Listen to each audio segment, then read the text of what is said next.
Мен бүгенге хәл белән бүгенге судьяларның сүзләре белән килешчәгенә, конечно, без бик озак йөрдек бу суд артыннан шулай бит. Без моны отменять итәрчек озак йөрдек. Ну, хәзергә әйбәт безнең көебез, состояниебез әйбәт. Ну, озакка сузылыр дип без уйлыйбыз, чөнки безнең уже 16 майда срогыбыз чыга хәзер. Менә бит эш нәрсәдә. Безнең якка, яхшы якка үзгәрсен дип, все-таки дөрестлек, җиңсен, алга таба барсын дигән без хәл фикердә калабыз. Сез нәрсәгә ирешергә телисез, менә максатыгыз нинди?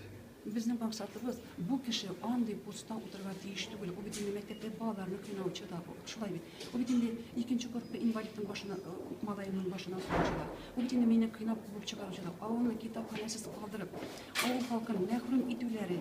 Аннан соң беләсез нәрсә, менә шушы җинаятьчене әлбәт яклау юлына баскан мин үземне райондагы улы җитәкчеләре дә бик каты рәнҗим белә шушы тарафтан. Аны эшеннән алуны ирешергә телисез. Әйе.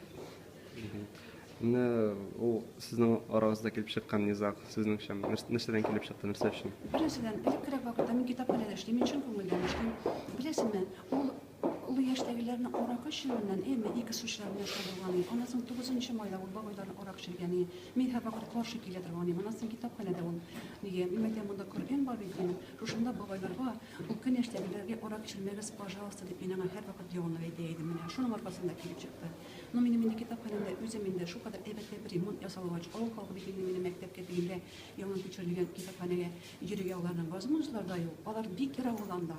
Шуңа күрә шушы китапханәгә йөрсеннәр дигән инде матур, җылы, инде якты библиотекага йөрсеннәр дигән минем инде теләгем бар. Менә шуның аркасында.